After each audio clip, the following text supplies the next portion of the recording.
थे सबको। हम आज ध्यान करेंगे तीमुथियुस की दूसरी पत्री और उसका 3 अध्याय और 10 वचन से लेकर 17 वचन तक हम ध्यान करेंगे। यहाँ इस प्रकार से लिखा है,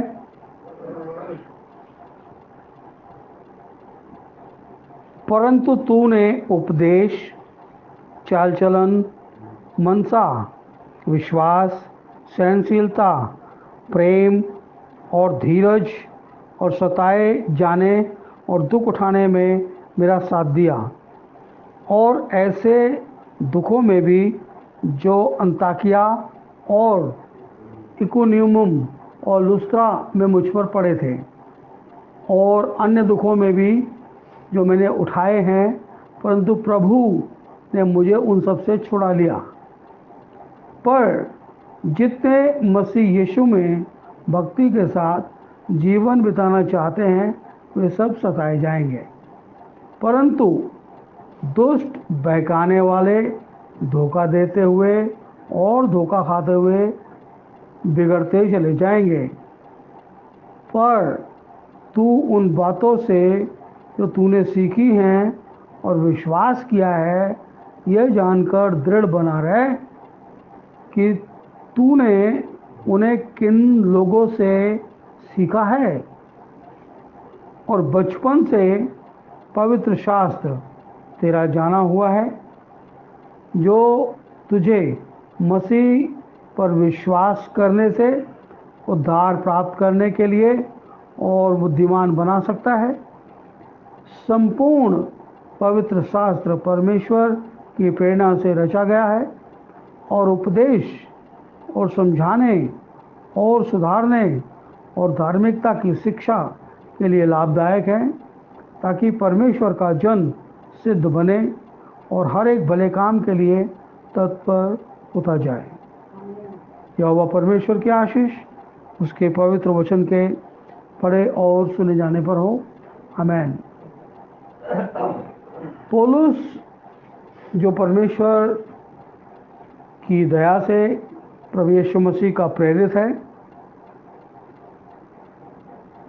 बाइबल में 2 प्रकार की सेवकाइयों को मुख्यतः दर्शाया गया है।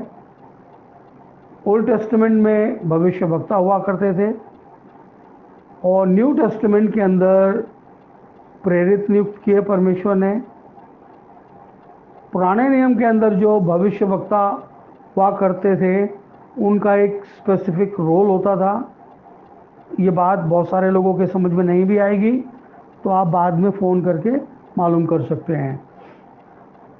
जो भविष्य वक्ता हुआ करते थे वो उनको परमेश्वर का वचन डायरेक्ट मिलता था और वो परमेश्वर की ओर से बोला करते थे। आप ये कह सकते हैं कि पुराने नियम के जितने भविष्य वक्ता थे वो परमेश्वर का माउथपीस थे। जो परमेश्वर ने अपनी प्रजा से कहना है, परमेश्वर डायरेक्ट ना बोले, इसलिए भविष्य वक्ता उनकी ओर से बोलते थे। और ये हम इस बात को अच्छी तरीके से जानते हैं क्योंकि इजराइलियों ने मूसा से कहा कि तू ही परमेश्वर से बात करके हमें बता दिया कर, और ऐसा ना हो कि परमेश्वर हमसे बात करे और हम मर जाएं, इसलिए तू ही बात करा कर। तो परमेश्वर ने कहा ठीक है, तू इनके लिए भविष्यवक्ता नियुक्त कर और तू हारून को ये बात जो मैं तुझसे कहता हूँ बताया कर, और हारून इन लोगों को बताया करेगा। तो इस पद्धति के अनुसार ये सिलसिला चलता रहा। तो भविष्यवक्ता वो बात बोला करते थे जो परमेश्वर चाहता है कि उसकी प्रजा जाने। ये भविष्यवक्ता का काम है, और कभी भी किसी भी डिनोमिनेशन में या किसी भी फेलोशिप में इन चीज़ों को बड़े हल्के तरीके से या सिंपल तरीके से कभी समझाया नहीं जाता, क्योंकि एक एक बात को सहजता से समझना, अगर यहाँ पर 10 साल का एक बच्चा बैठा है उसको भी समझ में आना चाहिए कि भविष्यवक्ता का मतलब क्या है, और एक 80 साल का भी अगर कोई बैठा है तो उसको भी मालूम होना चाहिए कि उसका मकसद क्या है।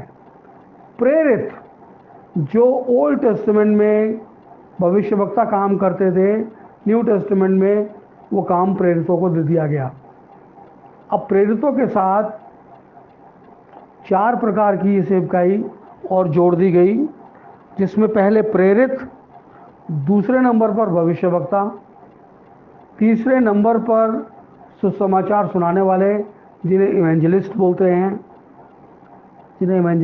हैं, चौथे नंबर पर पास्टर, और 5वें नंबर पर शिक्षक जिन्हें बाइबल टीचर बोलते हैं। ये 5 प्रकार की सेवकाइयाँ हैं, और 5 प्रकार की सेवकाइयों में ये सेवकाई 5 की पाँचों एक व्यक्ति में भी हो सकती हैं, और 5 अलग अलग व्यक्तियों में भी ये सेवकाई हो सकती है। पौलुस इसका एक जिंदा उदाहरण है, जिसके अंदर ये 5 की पाँचों सेवकाइयाँ थीं, और वो बाइबल को टीच भी करता था, बाइबल को प्रीच भी करता था। उसके अंदर भविष्यवाणी का आत्मा था, तो वो भविष्यवाणी भी करता था, और प्रेरित होने की वजह से वो तमाम चीज़ों को सुधारता था। और जहाँ वो डेरा करता था तो वहाँ पर वो प्रीचिंग का काम भी करता था। एज ए कलीसिया के तौर पर वो पास्टरी भी करता था उन लोगों की, क्योंकि पास्टर का मतलब होता है, पास्टर एक वर्ड है जो पास्चर वर्ड से निकला है। पास्चरिंग होता है खिलाना, और जो पास्टर है ये ग्रीक वर्ड से निकला है, जिसका मतलब है चरवाई करना। I mean he lead us into the green pastures, वो हमें हरी हरी चराइयों में ले चलता है। भजन संहिता 23 में लिखा हुआ है। तो वो हमें हरी हरी चराइयों में लेके चलता है। वो चरवाहे का काम जो करता है वो पास्टर कहलाता है। आज मैं यहाँ पे खड़ा हूँ तो मैं चरवाई कर रहा हूँ, क्या आत्मिक खुराक दे रहा हूँ, ताकि आपकी आत्मिक ज़रूरत पूरी की जा सके। और जब ये काम परमेश्वर के वचन के अनुसार चलता रहता है, तो ये एक सेवकाई का एक नमूना है जो परमेश्वर के ओर से कलीसिया को दान के रूप में मिला है। और कोई इसको यूँ ना बोले कि अभी आजकल की जो संस्थाएं हैं उनमें ये रूप काम नहीं करता। आजकल की जो संस्थाएं हैं उसके अंदर एपिस्कोपल सिस्टम डाल दिया गया है। एपिस्कोपल सिस्टम में क्या होता है? एपिस्कोपल सिस्टम में ये होता है, बिशप कलीसिया का हेड बनता है और उसके नीचे पास्टर होता है। और आपको मैं बताऊं कि बाइबल के आधार पर बिशप का मतलब क्या होता है? बिशप का मतलब होता है चर्च एल्डर। अभी जो सेवकाई भाई पीटर यहाँ पर करते हैं, he is a Elder, he is a bishop. तो अब इसको बहुत चर्चा का विषय है, हम इसके ऊपर ज़्यादा बहस नहीं करेंगे। मैं केवल एक पद आपको पढ़वाने की कोशिश कर रहा हूँ, अगर वो मिल जाए। इसलिए वो कहता है कि वह ऊंचे पर चढ़ा और बंदियों को बांध ले गया और मनुष्य को दान दिया। इफिसियों 4 बाब के 8वें पद में आप पढ़ सकते हैं इसको। कौन? इसलिए वो कहता है कि वह ऊंचे पर चढ़ गया और बंदियों को बांध ले गया और मनुष्य को दान दिया। कौन? प्रभु यीशु मसीह। और चढ़ने से क्या पाया जाता है? केवल यह कि वो निचली जगहों पर उतरा भी, और जो उतर गया वही सारे आकाश के ऊपर चढ़ गया और सब कुछ परिपूर्ण करे। हाँ, उसने कुछ को प्रेरित नियुक्त करके, कुछ को भविष्यवक्ता नियुक्त करके, कुछ को सुसमाचार सुनाने वाला नियुक्त करके, कुछ को रखवाले और कुछ को उपदेशक नियुक्त करके दे दिया, जिससे कि पवित्र लोग सिद्ध हो जाएं और सेवा का काम किया जाए और मसीह की देह उन्नति पाए। सेवकाई ये है, आज तो एक सिलसिला ऐसा है कि लोग कुछ महीने किसी संगति में जाते हैं और ये उनकी भी अपनी मजबूरी है, लोगों की भी अपनी मजबूरी है, क्योंकि चर्च में लोगों की आत्मिक खुराक उस रीति से पूरी नहीं होती जिस रीति से लोग अपेक्षा करके जाते हैं। अगर कोई साल 2 साल से कहीं जा रहा है तो वो चाहता है कि उसके जीवन में भी परिवर्तन आए और वो वचन को गहराई से समझ भी सके, परंतु वहीं पर घूम घूम के वो कार्य किया जाता है और लोग उससे वो परेशान हो जाते हैं। फिर वो कहते हैं कि इससे बढ़िया तो मैं ही पास्टर हूँ, और वो खुद अपना आगे करने लगते हैं। रीज़न क्या है? आपको परमेश्वर के वचन को अपनी ज़िंदगी का हिस्सा बनाने के लिए बड़े धैर्य की आवश्यकता है, उसको सहजता से समझने की आवश्यकता है। मैं क्या बोलता हूँ इसका कोई मायने नहीं, परंतु मैं क्या करता हूँ इसके 100% मायने हैं। लोग ये देखते हैं कि मैं क्या करता हूँ, लोग ये नहीं देखते कि मैं क्या बोलता हूँ। अगर मैं सही करता हूँ तो लोग मुझे फॉलो करेंगे, अगर मैं सही नहीं करता हूँ तो लोग मुझे फॉलो नहीं करेंगे। तो ये कार्य करने का एक बेशक बहुत उत्तम तरीका है। और पौलुस अपनी ज़िंदगी की दुहाई देते वक्त यहाँ पर तीमुथियुस को पर्सनल कुछ निर्देश दे रहे हैं और वो कह रहे हैं कि तूने मेरा बहुत साथ दिया। कहता है परंतु तूने उपदेश, यानी कि उपदेश देने में मेरा साथ दिया, चाल चलन में तूने साथ दिया, क्योंकि मैं जैसी इच्छा करता था कि तेरा चाल चलन हो, तूने अपना चाल चलन उसी रीति से रखा। ये एक बहुत बड़ी बात है। लोग सिखाना चाहते हैं परंतु लोग सीखना नहीं चाहते, लोग एडवाइस करते हैं, लोग उनको सुनना नहीं चाहते। और चाल चलन मनसा से, यानी कि तूने वैसा मन भी रखा, अपने हृदय से उसके योग्य तू चाल भी चला और उपदेश भी दिया, और विश्वास को भी तूने दृढ़ता से थामा, और सहनशीलता तेरे अंदर पाई गई, और तूने पूरे प्रेम से उसको प्रयोग में लाया। किसको? सहनशीलता को, विश्वास को, मनसा को, चाल चलन को और प्रेम को। और इन सबसे ऊपर तूने अपने हृदय के अंदर धीरज को बनाए रखा, और सताए जाने और दुख उठाने में भी मेरा साथ दिया। तो ये डिस्क्रिप्शन जब पौलुस यहाँ पर दे रहे हैं, ये एक बहुत बड़ा रिमार्क है एक ऐसे व्यक्ति के लिए जो पौलुस के साथ सेवकाई कर रहे हैं, और वो कोई और नहीं तीमुथियुस है। तीमुथियुस ने बहुत अच्छा कार्य इस पृथ्वी के ऊपर किया, और कुछ जिक्र वो यहाँ पे कर रहे हैं कि ऐसे दुखों में भी जो अंताकिया और इकोनियम और लुस्त्रा में मुझ पर आ पड़े। अगर आपको इन दुखों के बारे में डिटेल्स में पढ़ना है तो आप इनका डिस्क्रिप्शन प्रेरितों के काम ये नोट कर सकते हैं आप। 13 अध्याय 14 वचन से लेकर 52 वचन तक, और 14 अध्याय प्रेरितों के काम का 1 वचन से लेकर 20 वचन तक आप इनको पढ़ सकते हैं। तो यहाँ पे आपको 3 अलग अलग घटनाएं नज़र आएंगी।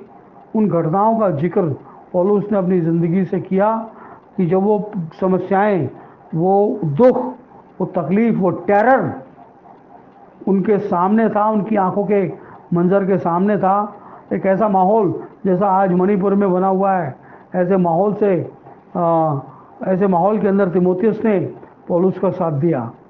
और जो पौलुस का साथ दिया तो वो इस पत्री लिखते वक्त उन तमाम चीज़ों के लिए उसका आभार भी प्रकट कर रहा है, परमेश्वर को धन्यवाद भी दिया जा रहा है, क्योंकि और अन्य दुखों में भी जो मैंने उठाया, वो कहता है इसके अलावा भी इतने ही दुख नहीं है जिनकी मैंने चर्चा करी, और भी मेरी ज़िंदगी में दुख थे, हाँ, जो मैंने उठाए, परंतु प्रभु ने मुझको उनसे छुड़ा लिया।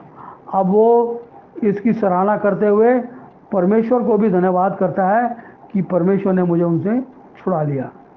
और मैं एक बात ये बताना चाहता हूँ, जो ये बातें पौलुस ने यहाँ पे लिखी हैं कि अगर किसी की ज़िंदगी में कोई तकलीफ़ आती है और अगर वो विश्वास में हमारा भाई या बहन है और विश्वासी ज़िंदगी जीता है, तो तीमुथियुस की तरह हमें उस भाई या बहन का साथ देना चाहिए, साथ देने का प्रयास करना चाहिए, क्योंकि हो सकता है कि उसकी कुछ ऐसी आवश्यकता हो जिसकी प्रोवाइडिंग हाल फिलहाल हमारे पास ना हो, परंतु हम उसके लिए दुआओं में उसका बोझ उठा सकते हैं, परमेश्वर से उसके लिए उस सामग्री की, उस चीज़ की फरियाद कर सकते हैं ताकि परमेश्वर हमें प्रोवाइड करे और हम उन चीज़ों का दरवाज़ा खोलो, हम उन चीज़ों को उसके लिए प्रोवाइड कर सकें। क्योंकि आवश्यकता इस बात की है, जब कोई प्रभु में अपने जीवन को बिताता है और जिन लोगों के साथ वो जीवन को बिताता है उनके ऊपर ये जिम्मेवारी बन जाती है कि अगर कोई ज़िंदगी में अपनी इस लाइफ के अंदर भी कमज़ोरी महसूस करता है तो उसकी इस कमज़ोरी को उसके सहयोगी भाई लोग उसके साथ बर्डन उठाएं। That's very important.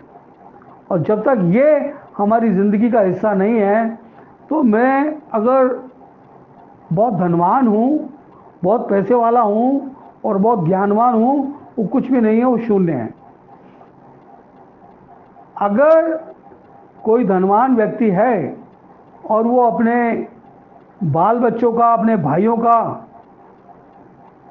उनके जीवन की परवाह नहीं करता, तो उसका धन या उसका ज्ञान किस काम का है। और यहाँ पर मैं जिन लोगों की बात कर रहा हूँ, इनका रिश्ता प्रभु यीशु मसीह के लहू के साथ है।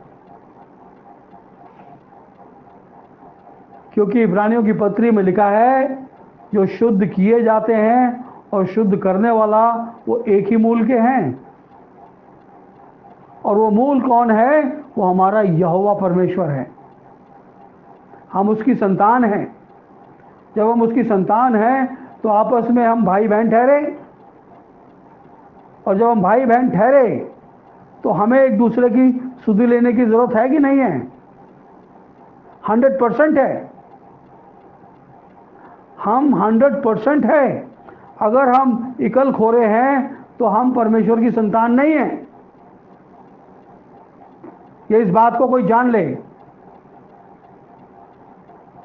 क्योंकि अगर एक पिता की 4 संतान हैं तो वो चारों संतान एक दूसरे की केयर करते हैं। बचपन में भी लोगों को देखा है मैंने बच्चों का कि वो केयर करते हैं। अगर किसी के बच्चे बिगड़े हुए हैं तो उसका सारा श्रेय मैं उसके माँ बाप को देना चाहता हूँ, बच्चों को बिल्कुल भी नहीं। बच्चों को बिल्कुल भी नहीं, 1% भी नहीं। क्योंकि व्यवस्था विवरण में लिखा है कि तू उनको, उनका पालन पोषण, चलना फिरना, उठना बैठने, तो तूने कैसे उनके साथ व्यवहार करना है। बहरहाल हम यहाँ पे हैं 11वें पद में, और तूने अन्य दुखों में भी जो मैंने उठाए, प्रभु ने मुझे उनसे छुड़ा लिया। अब यहाँ पर मेन बात आ रही है 12वें पद में, पर जितने मसीह यीशु में भक्ति के साथ जीवन बिताना चाहेंगे वे सब सताए जाएंगे। ये क्या इनाम है भाई? यहाँ पे बाइबल में लिखा है तो ये इनाम तो मिलेगा, ये इनाम तो मिलेगा।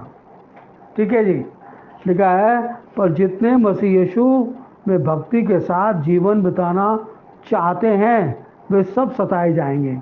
क्यों सताए जाएंगे? क्योंकि हमारा विश्वास और हमारे विश्वास का आधार जो हमारा प्रभु यीशु मसीह है, जब वो सताया गया तो बाकी सब जो उसके ऊपर ईमान रखते हैं वो भी सताए जाएंगे। क्योंकि हमने अपने आप को उसके साथ आइडेंटिफाई किया है। आइडेंटिफाई हमने काय के लिए किया है? अनंत जीवन पाने के लिए हमने उसकी मृत्यु का बपतिस्मा लिया है। और जब हमने उसकी मृत्यु का बपतिस्मा लिया है तो जो जो खुराक उसने खाई है वो खुराक हमें भी खानी पड़ेगी। किसी को थोड़ी सी कम, किसी को थोड़ी सी ज़्यादा, और किसकी अपनी परिस्थितियां, अगर वो अपनी, क्योंकि बाइबल प्रभु यीशु मसीह ने कहा जब वो हरे पेड़ के साथ ऐसा करते हैं तो तुम्हारे साथ वो क्या ना करेंगे। जब वो हरे वृक्ष पेड़ को काट सकते हैं तो सूखे और ठूंठ को क्यों क्या ना करेंगे। इसलिए जब हम इस पृथ्वी के ऊपर रहते हैं तो हम किसी भी चीज़ को लिए करते वक्त इन सब चीज़ों का ध्यान रखते हुए चले। इसलिए विश्वास में दृढ़ रहें, इसलिए विश्वास में दृढ़ रहें।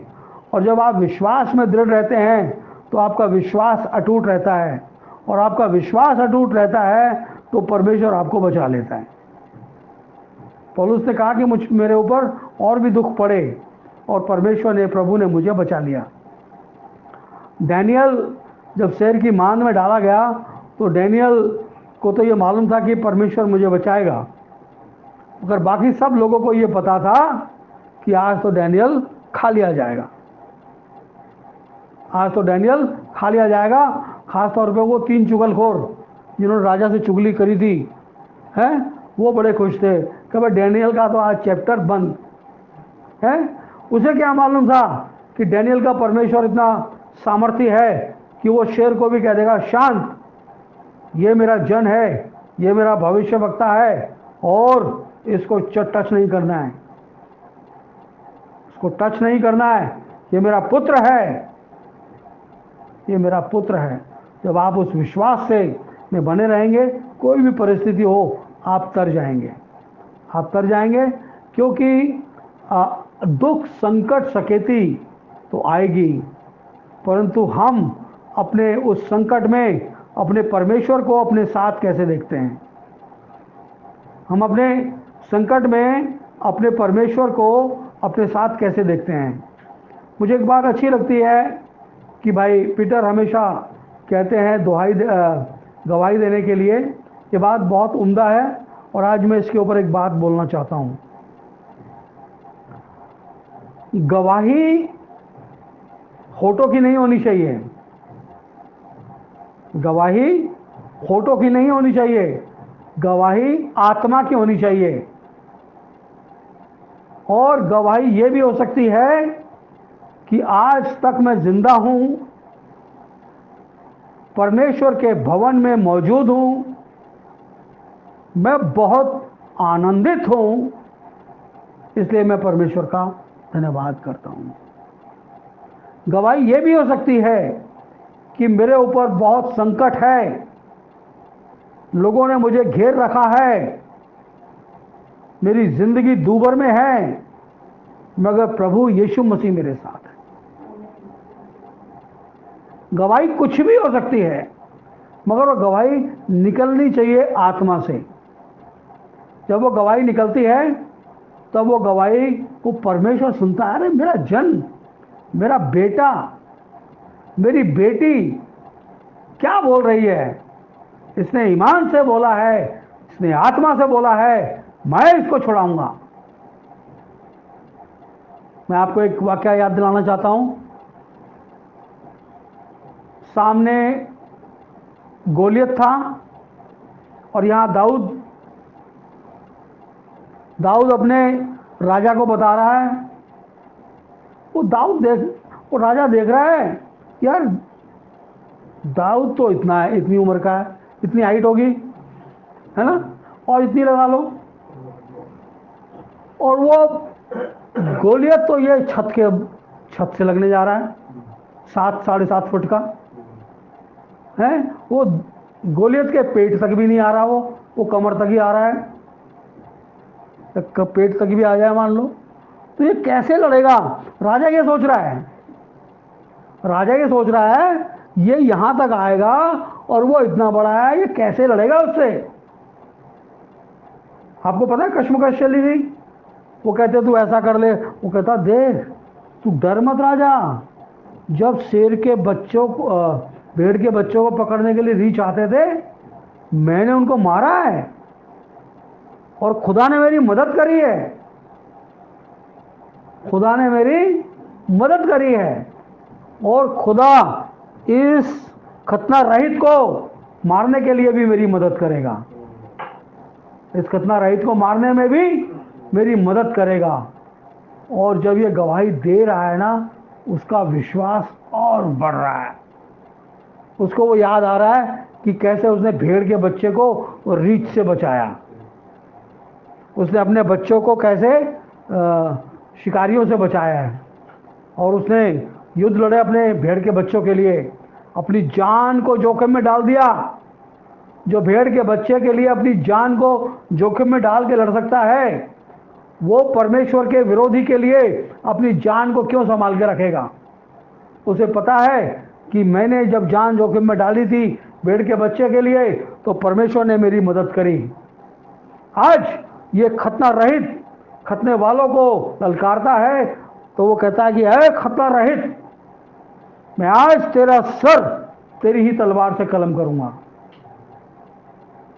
वो उसका विश्वास था, उसका विश्वास था, और उस विश्वास में वो फूलता चला जा रहा था, बढ़ता चला जा रहा था।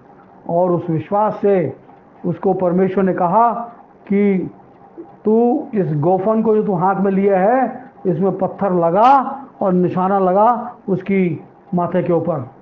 और वो एक पत्थर घुमा के जब उसके मारता है, तो भाई साहब उसका टोप तो कहीं जाके गिरता है और वो मूर्छित होकर गिर जाता है। एक पत्थर 7-7.5 फुट के आदमी को धराशायी कर देता है, और वो जाता है उसी की तलवार निकालता है और उसके सर को कलम कर देता है।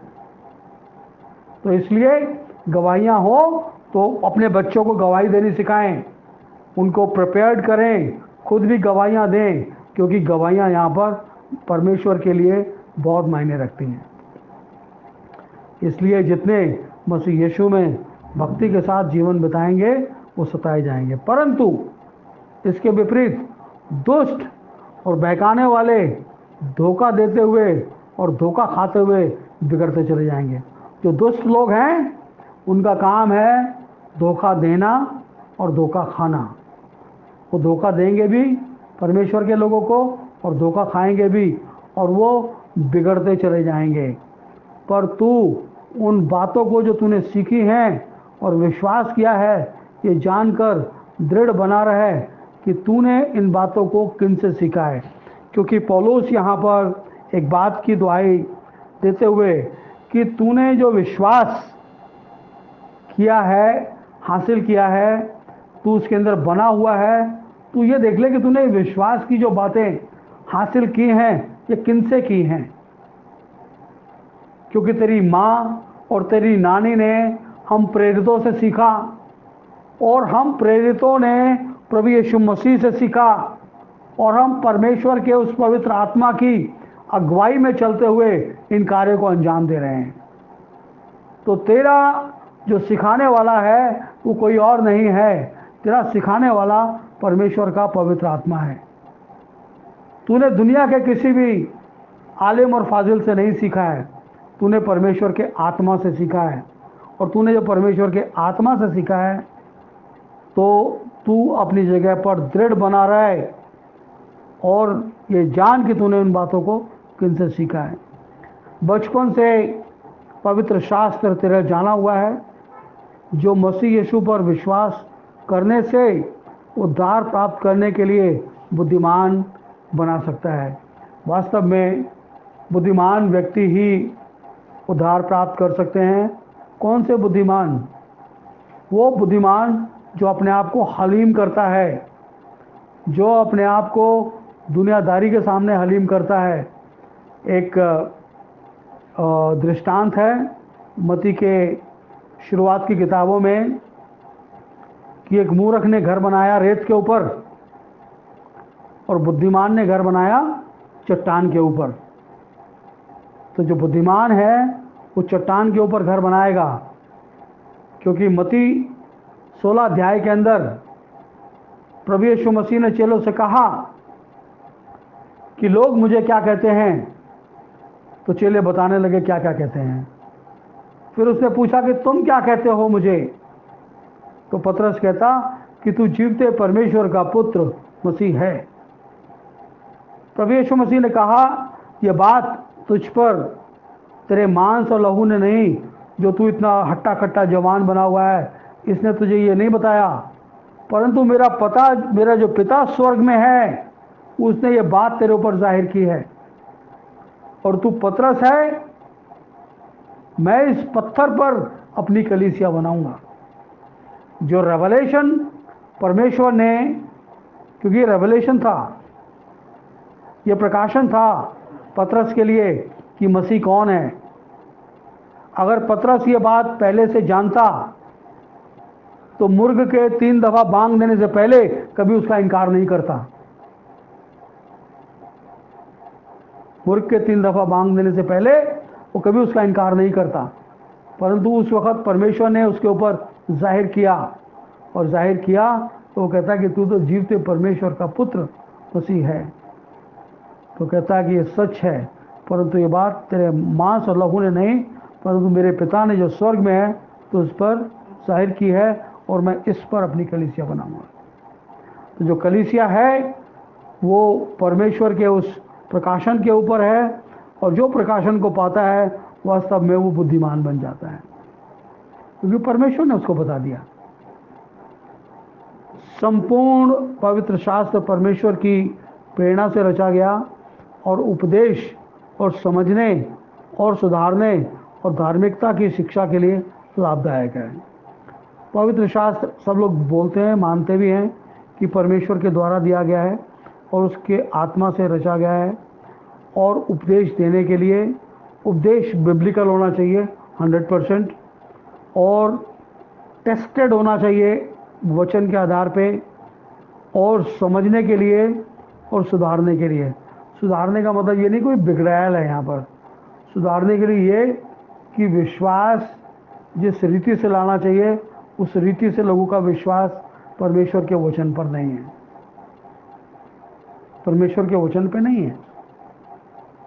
आज क्रिश्चियन वर्ल्ड पूरे साल जैसे दुनिया के लोग मस्त रहते हैं, वैसे ही क्रिश्चियन वर्ल्ड भी दुनिया के लोगों के साथ मस्त रहता है। जब सर्दी आने लगती है तो उसको दिसंबर की याद आने लगती है। ओहो cake cake cake cake cake cake cake cake cake cake की याद आने लगती है, ठीक है। और जब सर्दी निकलने लगती है तो उसको गुड फ्राइडे की याद आने लगती है। और कुछ बुद्धिमान ऐसे हैं कि वो पूरे पूरे साल, पूरी ज़िंदगी फ्राइडे के दिन मांस ही नहीं खाते हैं। कुछ बुद्धिमान ऐसे भी हैं इस पृथ्वी के ऊपर। फिर उनका ईस्टर आ जाता है, वो 30 दिन तक शराब नहीं पीते, मांस नहीं खाते, और गुड फ्राइडे के बाद ईस्टर को खूब टेबल सजती है, उसके ऊपर खूब दावत होती है। ये सारी की सारी परंपराएं नॉन बिब्लिकल हैं, बाइबल का कोई आधार नहीं है, बाइबल इसको सपोर्ट नहीं करती है। अगर कोई फिर भी अपने मन को खुश करने के लिए ये करता है तो वो वाली बात आती है कि अगर कोई व्यवस्था की सारी बातों को पूरा करे और एक बात में चूक जाए तो वो परमेश्वर का दोषी कहलाता है। जब हम जान चुके हैं कि ये चीज़ें घृणित हैं, जो परमेश्वर को प्रसन्न नहीं कर सकती, हमें उनसे दूर रहना चाहिए, हमें उनसे दूर रहना चाहिए। यहाँ तक कि जिन्होंने वचन के अनुसार बैप्टिज़्म लिया है उनको दूसरी जगह होली कम्युनियन लेने की भी परमिशन नहीं है, और ये बात पहले दिन बताई गई थी। होली कम्युनियन लेने तक की परमिशन नहीं है, क्योंकि होली कम्युनियन ओनली शाम के वक़्त और उन लोगों से लिया जाएगा जिन्होंने परमेश्वर के वचन को पूरा किया है। एक दूसरा व्यक्ति शाम के वक़्त आपको होली कम्युनियन लेगा, आप उसे ले नहीं सकते, आप उसे ले नहीं सकते। आप लेंगे तो दुनियादारी के आधार पर लेंगे, और वो परमेश्वर को ग्रहण योग्य नहीं होगा, क्योंकि वो अपनी क्वालिफिकेशन को पूरा नहीं कर रहा है।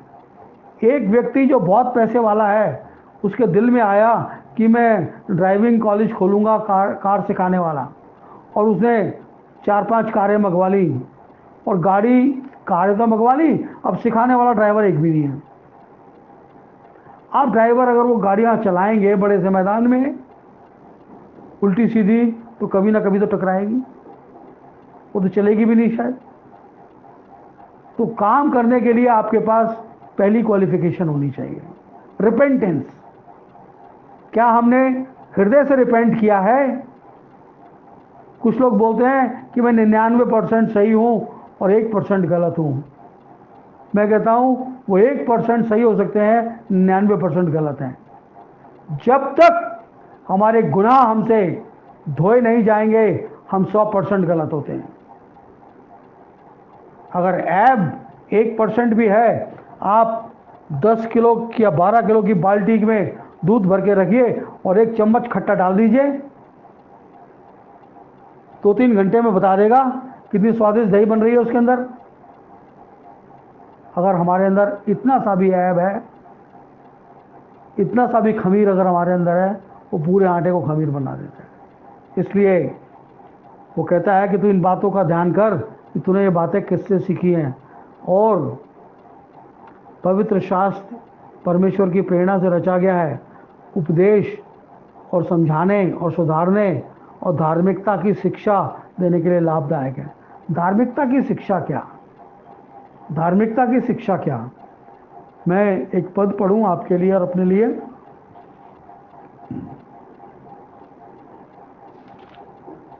दूसरा कुरिन्थियों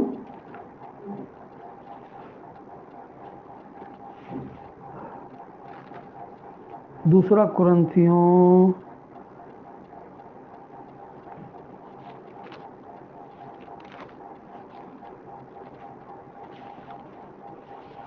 5 अध्याय।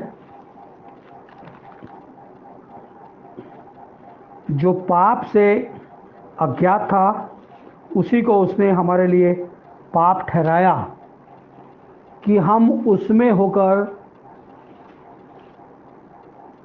परमेश्वर की धार्मिकता बन जाएं। हम उसमें होकर परमेश्वर की धार्मिकता बन जाएं। जब हम उसमें पाए जाते हैं तब हम परमेश्वर की उस धार्मिकता के हिस्सेदार होते हैं। तो मेरे अजीज़ों, भाइयों और बहनों, अगला आखिरी आयत कहती है, ताकि परमेश्वर का जन सिद्ध बने और हर एक भले काम के लिए तत्पर हो जाए। ताकि परमेश्वर का जन सिद्ध बने। सिद्धता की डिमांड परमेश्वर के उस पवित्र वचन में आई है, जो अभी हम थोड़ी देर पहले पढ़ रहे थे, जहाँ पर हम 5-fold मिनिस्ट्री के बारे में पढ़ गए थे। मैं उसको फिर से पढ़ देता हूँ, नीचे वाले हिस्से को। जब तक कि हम सब के सब विश्वास और परमेश्वर के पुत्र की पहचान में एक ना हो जाएं और एक सिद्ध मनुष्य ना बन जाएं और मसीह के पूरे डील डॉल तक ना बढ़ जाएं, ताकि हम आगे को बालक ना रहें जो मनुष्य की ठग विद्या और चतुराई से और भ्रम की युक्तियों से, उपदेश की हर एक झोंके से उछाले और इधर उधर घुमाए जाते हैं। वरन प्रेम में सच्चाई से चलते हुए उसमें जो सिर है अर्थात मसीह में बढ़ते जाएं, जिसमें सारी देह हर एक जोड़ की सहायता से मिलकर हर एक के साथ गठकर उस प्रभाव के अनुसार जो एक अंग के ठीक ठीक कार्य करने के द्वारा होता है, अपने आप को बढ़ाती है, वह प्रेम में उन्नति करती जाए। इसलिए जब हम सही जगह पर सही तरीके से कार्य को करेंगे, हम परफेक्शन में मसीह में बढ़ते चले जाएंगे। मसीह में बढ़ते चले जाएंगे। और जब हम मसीह में बढ़ते चले जाएंगे तो एक दिन हम उसके कद काठी तक आ जाएंगे, क्योंकि हम उसमें पाए जाते हैं। हम अलग से उसकी कद काठी में नहीं आएंगे, हम उसमें पाए जाते हैं। वो कहता है, मैं तना हूँ, तुम डालियाँ हो। डालियाँ तने में बनी रहती हैं और वो जड़ से अपना खुराक पाती हैं, तो वो तंदुरुस्त होती रहती हैं। तो प्रभु आप सब लोगों को आशीष और बरकत दे और अपनी महिमा के लिए इस्तेमाल करें।